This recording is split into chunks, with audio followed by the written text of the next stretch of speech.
Kelenjar pencernaan ini merupakan kelenjar yang berfungsi untuk menghasilkan enzim-enzim pencernaan.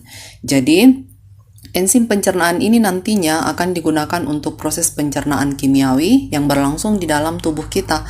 Jadi, kalau misalnya tanpa adanya kelenjar pencernaan yang menghasilkan enzim, maka pencernaan kimiawi di dalam tubuh kita tidak akan bisa berlangsung. Nah, di sini ada beberapa kelenjar ya, ada beberapa alat yang berfungsi sebagai kelenjar pencernaan. Yang pertama di sini ada pankreas. Nah, pankreas di sini dia ini merupakan kelenjar endokrin dan eksokrin ya. Jadi kelenjar endokrin ini artinya kelenjar yang tidak mempunyai saluran pengeluaran atau biasa disebut dengan kelenjar buntu. Sedangkan kelenjar eksokrin adalah kelenjar yang mempunyai saluran pengeluaran di mana pada saat dia menyalurkan sekretnya itu dia langsung keluar pada saluran yang dimaksud. Nah, di sini pada pankreas ini dia terdiri atas pola-pola Langerhans. Langerhans ini akan menghasilkan hormon insulin dan akan mengatur kadar gula dalam darah. Nah, sedangkan untuk kelenjar eksokrinnya sendiri ini terdiri dari sel-sel asimer. Nah, sekretin dan kolesitokinin ini merupakan hormon yang berfungsi untuk merangsang bagian eksokrin. Jadi eksokrin itu bagian kelenjar yang ada pada pankreas untuk menghasilkan getah pankreas, di mana getah pankreas ini dia itu berupa cairan, dia mengandung air, ion, enzim, dan proenzim. Nah, semua zat yang dikandung oleh getah pankreas ini nantinya akan dimasukkan ke dalam usus halus untuk membantu mencernakan makanan. Nah, getah pankreas yang dihasilkan oleh pankreas ini nantinya akan dimasukkan ke dalam usus halus untuk membantu menetralkan pengaruh asam lambung dari lambung dan untuk membantu proses pencernaan secara kimiawi. Nah, adapun enzim-enzim yang dihasilkan oleh enzim pankreas ini sudah pernah kita bahas sebelumnya di video sebelumnya ya. Ada lipase pankreas, ada amilase pankreas, dan ada tripsin. Nah, masing-masing enzim ini nantinya akan bekerja di usus halus. Jadi dia tidak bekerja di pankreas. Pankreas hanya berfungsi untuk menghasilkan saja. Nantinya dia akan masuk bersama dengan getah tadi ke dalam usus halus untuk membantu proses pencernaan kimiawi. Jadi di kelenjar pencernaan pankreas tidak sama sekali terjadi pencernaan kimiawi maupun mekanik.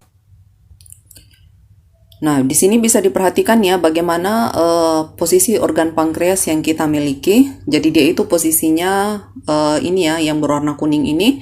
Dia ini ada di antara lambung dan usus halus. Jadi duodenum. Jadi antara duodenum dengan lambung dia ada di bagian tengahnya. Terjepit, jadi nyaris tidak kelihatan ya, jadi ukurannya kecil.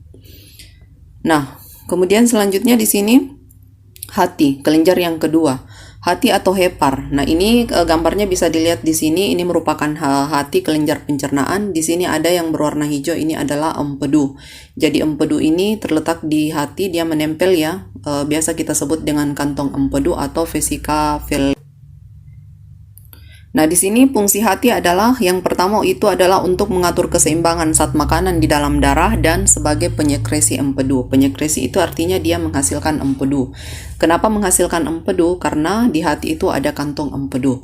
Kemudian yang kedua, penawar racun. Nah, ini tadi tujuannya ya, di video sebelumnya itu kita pernah singgung bahwa pada saat makanan diserap di usus halus, setelah itu dia akan dibawa ke hati. Gunanya apa? Supaya saat makanan tadi itu racunnya akan ditawarkan oleh hati. Jadi hati ini berfungsi sebagai penawar racun. Tapi ingat ya, tidak mesti bahwa karena kita punya hati sebagai penawar racun, terus manusia bisa minum racun. Tidak seperti itu. Jadi yang bisa ditawarkan oleh hati itu hanya dalam ukuran yang sangat kecil. Nah, kemudian empedu yang disekresikan ini dia itu mengandung air, garam empedu, dan pigmen empedu. Kemudian ada kolesterol dan lecitin. Jadi, salah satu fungsi empedu dalam proses pencernaan makanan ini dia membantu proses pencernaan lemak.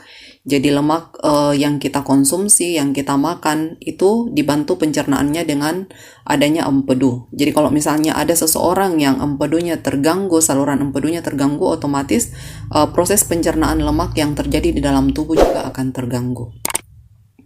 Nah, pigmen empedu yaitu bilirubin dan biliverdin, ini diproduksi dengan cara merombak sel darah merah di hati. Jadi sel darah merah kita itu hanya berfungsi 120 hari setelah dibentuk. Jadi setelah 120 hari, sel darah merah tadi atau eritrosit itu akan dirombak di hati, kemudian sampingannya itu dia menghasilkan bilirubin dan biliverdin. Dia ini berfungsi untuk memberikan ciri warna coklat pada feses. Jadi feses bisa berwarna coklat, kuning, atau apapun itu warnanya, itu berasal dari pigmen empedu yaitu bilirubin dan biliverdin. Oke, selanjutnya di sini kita akan melihat bagaimana fungsi empedu pada proses pencernaan. Yang pertama itu dia berfungsi untuk memecah belah lemak dan membuatnya larut dalam air sehingga mudah dicerna. Jadi ingat ya, sifat dari lemak itu dia tidak mudah larut dalam air. Jadi dengan adanya empedu, maka empedu ini bisa membantu melarutkan lemak sehingga dia mudah dicerna oleh tubuh. Kemudian yang kedua, fungsi yang kedua adalah untuk memberi warna pada feses. Ini tadi yang kita bahas ya. Jadi bilirubin dan biliverdin ini merupakan hasil perombakan dari sel darah merah di dalam hati. Kemudian yang ketiga, melarutkan lemak yang tersangkut di saluran hati sehingga akan mencegah penyumbatan saluran. Nah, kemudian di sini bagian selanjutnya ya, untuk kelenjar itu kita punya kelenjar air liur atau saliva. Ini ada di mulut ya. Jadi sebelumnya juga kita sudah pernah membahas. Bisa diperhatikan di sini lokasinya ada 3 ya di dalam mulut. Yang pertama itu parotis yang ada dekat telinga, kemudian yang kedua sublingualis di bawah lidah, dan yang ketiga itu dia berada di rahang bawah atau di submandibularis. Nah, di sini kelenjar air liur atau saliva ini kenapa dia dimasukkan dalam kelenjar? Karena dia ini menghasilkan enzim amilase, di mana enzim amilase ini membantu proses pencernaan karbohidrat di dalam mulut. Jadi kalau kita mengunyah nasi yang rasanya tawar, hambar, itu lama-kelamaan akan berubah menjadi gula, akan terasa manis. Kenapa? Karena enzim amilase mengurai karbohidrat menjadi glukosa. Nah, kemudian ada kelenjar yang berada di lambung. Di sini dia akan menghasilkan enzim pepsin, renin, dan HCl. HCl ini adalah asam lambung. Bisa dilihat penjelasannya ya pada video sebelumnya. Kemudian yang kelima adalah kelenjar yang ada di usus halus. Di sini dia menghasilkan enzim enterokinase, erepsin, atau enzim peptidase, maltase, sakarase, dan lipase.